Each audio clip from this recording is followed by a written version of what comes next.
내 생각만 옳은 것은 아니다. 이런 주장도 있다. 이슈를 바라보는 눈을 키워드립니다. 라디오 전망대 라전 법정 시간입니다. 오늘도 두 분과 함께하죠.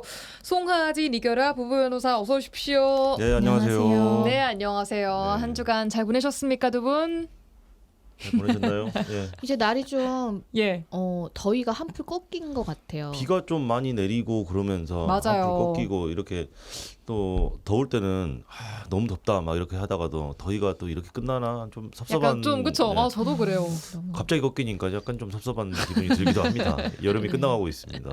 폭염이 간 건 좋은데 맞아요. 네. 정말 지난주에 입추 지나고 네네. 그러니까요. 입추 매직처럼 갑자기 네. 원래 뭐 처서 매직 이런 게 있었는데 입추 매직이 또 이번엔 적용이 됐나 봐요. 입추가 지났다는 이야기 듣고 저도 깜짝 놀랐어요. 그쵸. 그러니까 가을은 가을인가 봅니다. 네, 뭐 한참 더웠는데 뭐 아직 가을이라 하기 좀 이를 수 있겠지만 그래도 폭염이 좀 물러갔다는 것에 네. 좀 좀 살만하다 아침 저녁으로는 네. 그런 생각이 좀 드는 요즘이었습니다. 우리 자녀분 방학 이제 네, 이제 끝나가나요? 끝나가고 있죠. 네, 모든 것이 다 한숨이. 정상화돼갈 타이밍이 됐습니다. 이제 모두 열심히 일하고 열심히 학원에 매진하는 그런 시기가 다시 다가오고 있습니다. 열심히 왜요? 이 살아야죠. 변호사님 왜요? 아니야 아니요. 네, 맞습니다. 열심히 네. 삽시다. 네. 알겠습니다. 자, 오늘 화제 판결부터 만나보도록 하죠. 윤석열 전 대통령 배우자 김건희 씨 구속 이야기를 안 해볼 수가 없겠습니다. 전직 대통령 부부가 구속되는 초유의 상황인데요. 자, 어제 영장 실질 심사가 있었는데 자, 특검이 제시한 건 세 가지 혐의라고 했습니다. 구체적으로 하나씩 좀 보겠습니다. 예, 제가 정리를 좀 해드릴게요. 첫 번째는 2009년, 2012년 발생한 도이치모터스 주가 조작 사건에 이제 돈을 대는 쩐주로 가담한 혐의, 그러니까 자본시장법 위반 혐의가 있고요. 네. 이 사건 같은 경우에는 건호수 전 도이치모터스 회장 등 관련자 9명에 대해서 유죄 판결이 확정됐죠. 그리고 두 번째는 정치브로커 명태균 공천 개입 혐의, 정치자금법 위반 혐의인데요. 2022년 재보궐선거와 작년 국회의원 선거에서 국민의힘 공천에 개입한 혐의입니다. 그리고 세 번째는 건진법사 전성배 뇌물 청탁 혐의, 특정범죄 가중처벌법상의 알선수재 혐의인데요. 2022년 4월부터 8월경에 건진법사 전성배를 통해서 통일교 측으로부터 교단의 현안을 이제 부정하게 청탁받은 혐의, 이렇게 크게 세 가지 혐의로 구속영장이 청구됐고 발부가 됐습니다. 그렇습니다. 그래서 이제 오늘 아침에 구치소에서 네. 눈을 떴다 이런 네. 보도가 또 나왔는데 김건희 씨 측에서는 건강 악화를 좀 주장을 네. 했다고 하는데 영장 실질 심사에서 주장한 내용들도 살펴주실까요? 우선 이번 구속영장 청구를 청구서에 적시된 혐의는 방금 이결아 변호사가 언급했던 세 가지 혐의이고요. 예. 김건희는 이 세 가지 혐의에 대해서 모두 부인을 했다고 합니다. 그러니까 범죄 사실을 인정하지 않는다, 인정할 수 없다, 억울하다는 취지로 항변을 한 것으로 알려졌고 예. 또 그동안에 특검에 출석해서 조사를 받았다. 수사에 잘 협조를 했고 현재 건강이 매우 좋지 않아서 구속의 필요성이 없다 이렇게 주장을 했다라고 하는데 결과적으로 이런 주장이 모두 받아들여지지 않은 것으로 봐야겠죠. 그렇습니다. 또 하나 이제 그 김건희 씨의 명품 목걸이가 아주 네. 논란입니다. 서희건설이 김 씨에게 명품 목걸이를 준 사실이 있다라고 자수서를 냈고 실제 김건희 씨는 뭐 그 가품이었다라고 했으나 진품도 특검이 실제 진품이라는 것도 이제 특검이 제출했다 이렇게 알려지고 있는데요. 구속에 이게 주요 증거도 됐다고 보십니까? 일단 주요 증거가 됐다라고 보기는 좀 애매한 측면이 있어요. 우선 뭐가 문제냐면 김건희 관련해서 지금 여러 가지 혐의로 수사가 이루어지고 있는 것은 맞습니다. 예. 다만 어제 청구한 구속영장 청구서에 기재된 적시된 혐의는 직접적으로 이 목걸이와는 관련이 없었어요. 그래서 김건희 측에서 굉장히 반발을 했다고 합니다. 이거 예. 이번 그 구속 사유하고는 아무 관련이 없는 내용인데 이걸 지금 이렇게 말하는 것 자체가 지금 문제가 있다라고 하니까 예. 재판부에서도 영장 청구서에 적시된 범죄 혐의가 아니니까 언급을 하더라도 간단히 해라라고 했나 봐요. 특검 측에. 그러니까 예. 그래서 이제 특검 측에서 어쨌든 서희건설 측으로부터 목걸이를 김건희에게 주었다는 자백이 담긴 진술서를 제출했다고 하고 예. 목걸이도 이렇게 실질 심사에서 제시를 했다고 합니다. 그러니까 그래서 재판부가 목걸이를 받았나요? 라고 하니까 김건희 씨가 누구에게서요? 라고 그렇게 물어봤다고 해요. 그래서 너무 많이 받았어요. 네, 재판장이 잠시만요. 그게 아니라 예. 누구든지요 아니. 라고 하니까 받지 않았습니다. 근데 그러니까 누구한테 이거예요. 받은 목걸이 말씀하시는 거죠? 그렇죠. 그래서 결정타가 되었냐라고 물으신다라면 명확하지 않다라고 답변 드릴 수 있겠지만 이런 건 있어요. 범죄 사실이 일정 부분 소명이 됐는데도 불구하고 그것을 부인하면 굉장히 좋지 않습니다. 아 그래요. 왜냐하면 범죄 사실이 증거에 의해서 이미 드러난 예. 소명이 된 예. 상황인데 그거를 인정하지 않고 다툰다라고 한다면 이거는 증거인멸의 우려가 있거나 도주의 우려가 있다 이렇게 보는 경향이 강하기 때문에 어차피 본인에게 더 불리해지는 발언 아니에요 그런 거는? 그렇죠. 근데 어쨌든 뭐 굉장히 안 좋게 작용했을 것이라고 그렇게 저는 생각하고 있습니다. 네, 제가 좀 추가로 말씀드리면 특검이 이번 그 구속영장 청구서에 명시한 3가지 혐의는 16개 수사 대상 가운데서도 물적 증거와 진술이 상당 부분 축적돼서 상대적으로 혐의 입증이 쉬운 사건들로 이렇게 이제 구속영장에 적시를 한 것이고 예. 김건희 씨가 지난 6일에 있었던 특검 대면 조사에서 혐의 일체를 부인한 것으로 알려져요. 그래서 이런 것도 특검이 이 사람은 구속을 해야 된다. 왜냐하면 지금 객관적인 물적 증거와 진술로, 그러니까 증인들의 어떤 진술로서 혐의가 어느 정도 인정이 되는데 계속 부인을 하기 때문에 구속의 필요성을 더 주장할 수 있는 빌미를 제공한 걸 보이고 방금 말씀하신 대로 단순한 부인을 넘어서서 거짓 진술을 일관했다라는 점이 어느 정도 드러났기 때문에 예. 재판부 입장에서는 증거인멸의 염려가 높다라고 판단할 수밖에 없었을 거라고 그러니까 봅니다. 16가지의 혐의 중에 가장 확실한 거 3가지를 추려서 그 특검에서 지금 영장을 청구를 한 건데 예. 뭐 다양한 범죄 사실들 전반에 대해서 모두 다 부인하는 진술을 하고 있고 그것이 객관적인 어떤 증거나 다른 사람들의 증언과 배치된다 이런 것이 좀 드러났으니까 재판부에서 증거인멸의 우려가 있다고 본 거죠. 그 배치된 발언 중에 하나가 이제 그 서희건설 명품 목걸이였고, 네. 자 말씀하신 대로 원래 특검이 16가지 혐의를 수사를 하고 있는데, 그럼 나머지 13가지 부분 수사는 어떻게 되는 건지 그리고 워낙 많아서 일일이 다 열거하기는 어렵겠고 사실 다 알려지지도 않더라고요. 보니까 보도에도 뭔가 하나하나 다 명확하게 다 나와 있지는 않던데. 그게 왜 그러냐면 뭐 명확하지 않아서가 아니라 너무 많아서 그래요. 너무 많아서 다 언급하기도 힘들어요. 예. 16개 지금 여기서 읊을 수도 없고 읊어드릴 수는 있습니다. 뭐 3가지 혐의 이외에도 삼부토건 주가 조작, 양평 고속도로 노선 변경 특혜 의혹, 그리고 양평 공지구 특혜 의혹, 집사 게이트 이런 사건들 굉장히 많이 있잖아요. 그래서 이런 부분들 사건 수사가 계속 이루어질 것이고 예. 특검이 일단 구속영장이 발부가 됐으니까 최장 20일 동안 구속 기간이 지금 주어졌잖아요. 예. 그 기간 내에 각종 의혹들에 대해서 수사에 박차를 가할 것으로 보입니다. 그 구속 기간 동안은 요 3가지 혐의 말고 나머지도 수사를 할 수 있기는 합니까? 그렇죠. 예. 전방위적으로 수사를 할 것으로 보이고 예. 그 집사 게이트 관련해서는 또 해당되는 김혜성 씨가 또 공교롭게인지 우연인지 어쨌든 어제. 이제 인천공항에서 체포가 됐기 때문에 아마 그 수사도 박차가 가해질 것으로 보입니다. 그래요. 20일이 지나면 이제 어떻게 되는 겁니까?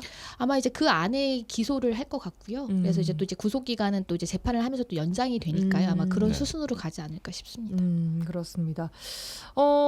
이제 윤 전 대통령 사례처럼 수사나 재판에 불출석으로 대응할 가능성도 있다라고 보십니까? 일단 그거는 뭐 김건희 씨 마음이니까요. 제가 예측할 수는 없습니다만 윤석열 씨 남편 윤석열 씨가 그동안 해왔던 행태를 보면 충분히 아내분도 그렇게 행동을 하실 수 있지 않을까 싶고요. 그러면 아무래도 수사에 뭐 차질이 생기지 않겠습니까? 그렇죠. 그래서 일단 그런 부분들까지도 다 특검에서 예측을 하고 있을 거예요. 그러니까 협조를 하지 않았을 때 어떻게 대응할 것인지, 예. 나머지 기타 증거로만 어떻게 수사를 할 것인지 그 예. 부분.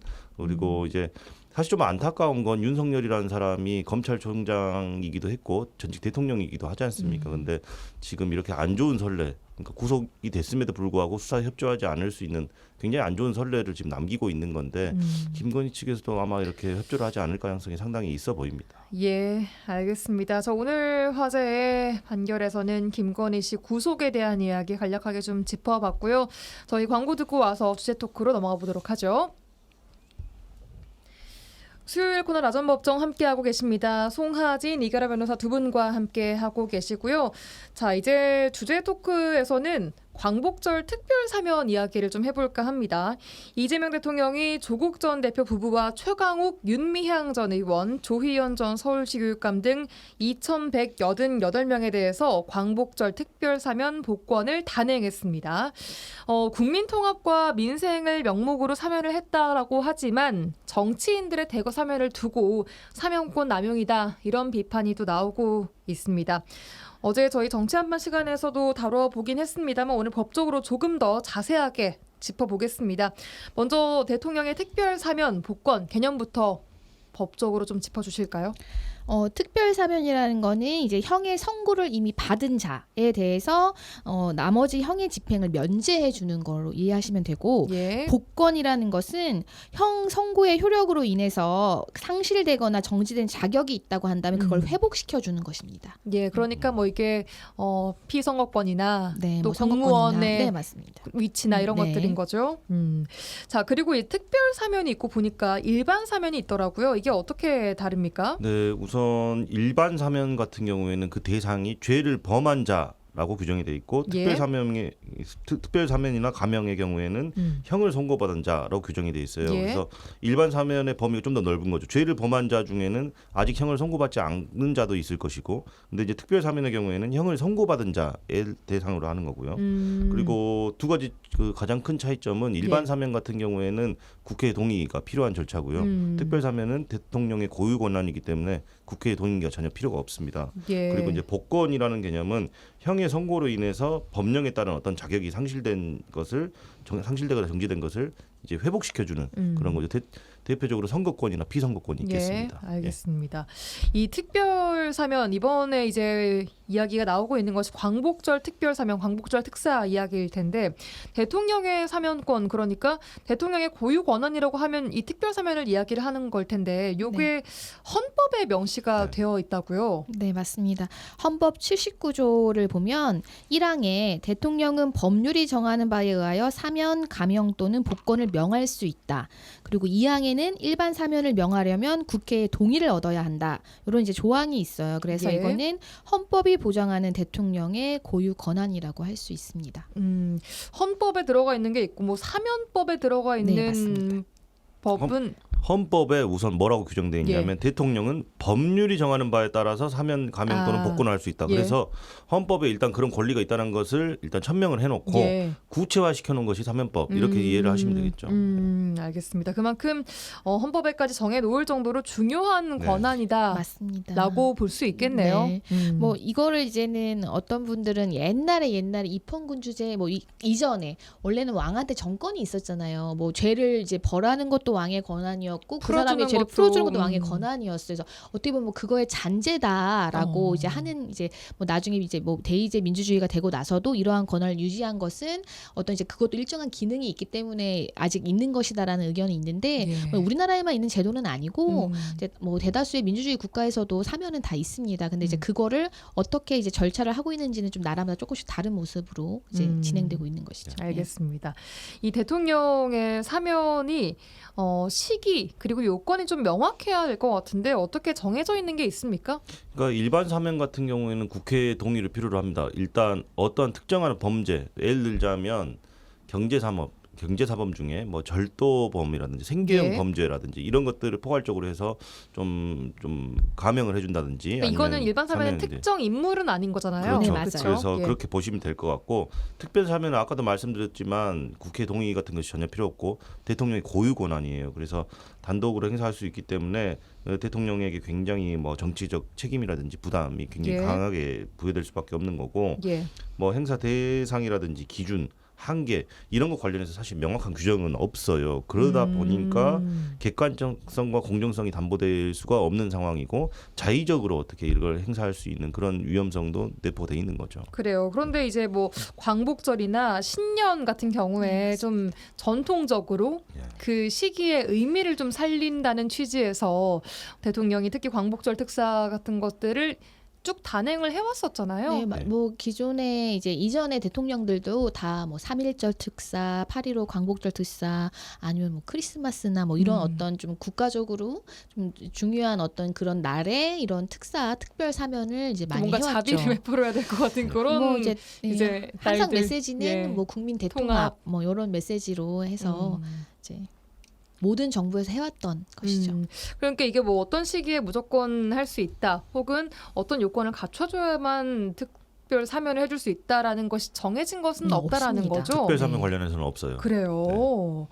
그래요. 이 대통령의 고유 권한이자 단독으로 행사를 할 수 있다라고 하더라도 사면 있기 전에 법무부가 먼저 이 사면 심사위원회라는 것을 열고 특사 명단을 추린다고 들었는데 맞습니까? 예, 그건 맞습니다. 이제 사면법에 보면은 이제 그 특별 사면 등의 상신 규정이 있는데 10조예요. 이게 뭐냐면 법무부 장관이 대통령에게 특별 사면이나 특정한 자에 대한 감형 또는 복권을 상신합니다. 예. 이제 그러니까 의견을 밝힐 수 있다는 얘기고요. 이 사람 좀 이번에 특별 그렇죠. 사면 대상에 올리면 좋겠습니다. 네, 이렇게. 맞습니다. 그러면 그리고 이제 법무부 장관은 이러한 상신을 할 때에는 뭐 본인의 독자적인 판단이 아니고 사면심사위원회의 심사를 거쳐가지고 예. 이제 어떤 이제 명단을 정하는 거죠. 음. 이제 사면심사위원회 같은 경우에는 법무부 예. 장관 소속으로 되어 있고요.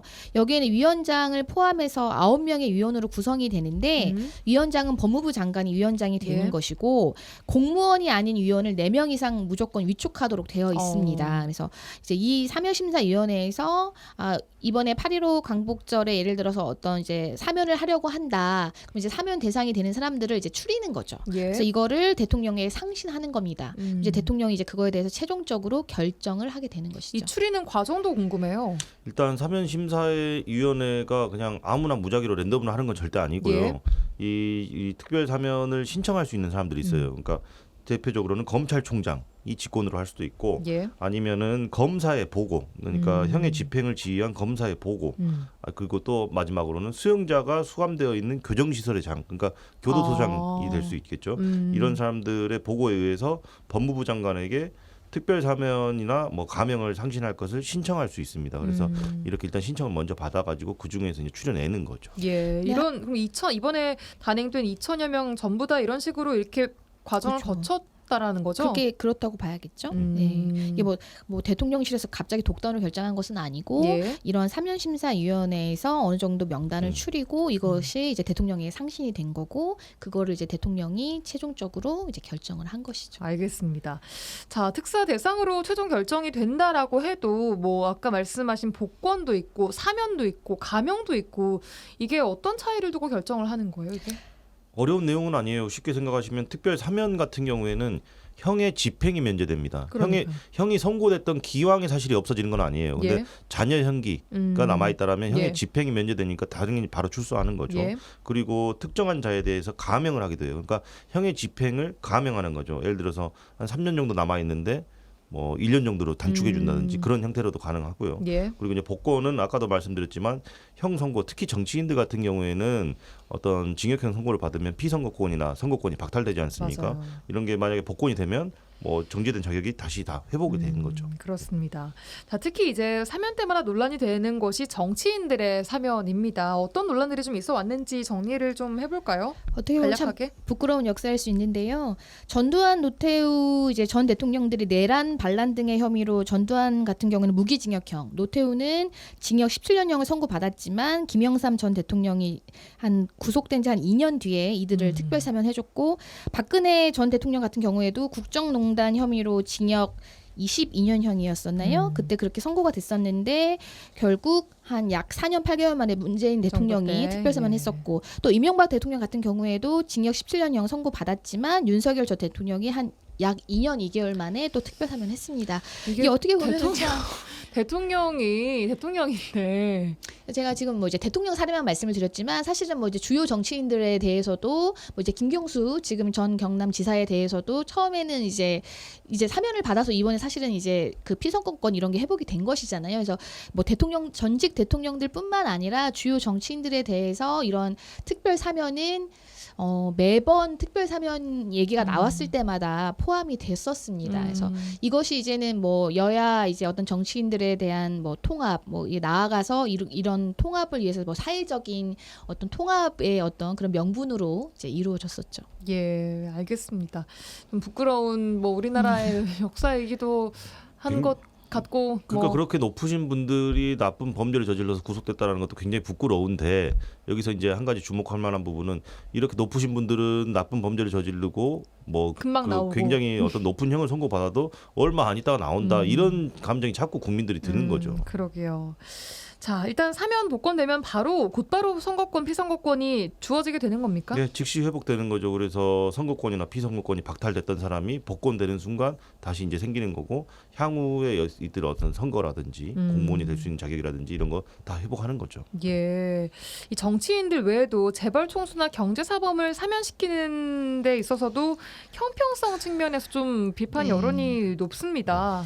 뭐 사실 이번 이제 특별 사면 명단에 뭐 조국 전 이제 조국혁신당 대표가 이제 가장 많이 언급이 되긴 하지만 이제 좀 스포트라이트를 좀 덜 받고 있기는 하지만 그래도 또 이제 재벌 총수나 이제 경제 사범들에 대해서도 뭐 어떤 이제 너무 민생 경제 회복과 뭐 이런 명분으로 했는데 이제 얼마나 공감을 얻고 있는지 잘 모르겠어요. 예. 근데 일단은 계열사 횡령 및 배임 혐의로 실형을 선고받았던 최신원 전 SK 네트워크스 회장에 대해서도 사면 결정이 나왔고 예.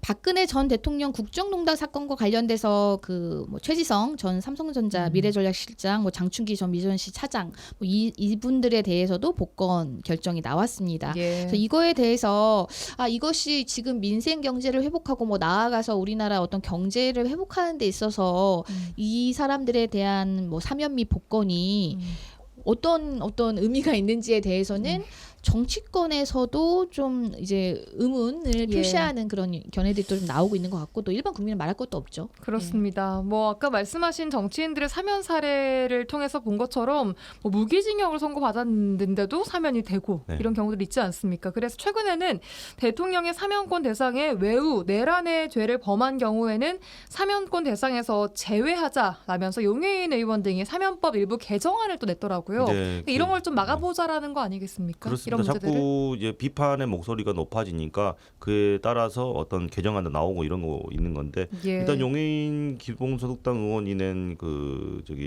개정안의 내용을 좀 세부적으로 살펴보면 예. 일단 내란, 외환, 반란의 죄를 범하거나 형을 선고받은 사람을 사면 대상에서 제외하자. 그러니까 내란, 외환, 반란 이런 진짜 국가적으로 중대한 범죄를 범한 사람은 어떠한 경우에도 사면할 수 없다라는 내용으로 좀 개정을 하자라는 게 대통령조차 대통령도 못하게. 그렇죠. 예, 예. 그러니까 누구인지를 막론하고 예. 죄를 보고 그 죄가 내란, 외환, 반란에 해당하면 이거는 사면해서는 안 된다라는 내용이고 그게 가장 핵심이고요. 그리고 사면심사위원회가 아까 있다고 말씀드렸는데 예. 대통령 직속으로 2대, 대통령, 국회, 헌법재판소에서 각 3명씩 추천해서 그렇게 해서 위원회를 꾸려보자 뭐 이런 내용도 들어가 있습니다. 일단 뭐 중대 범죄를 저지르는 사람들 특히 일부는 절대 사면이 될 수 없게끔 법을 그러니까 개정을 하자라는 게 골자라고 볼 수 있겠죠. 예.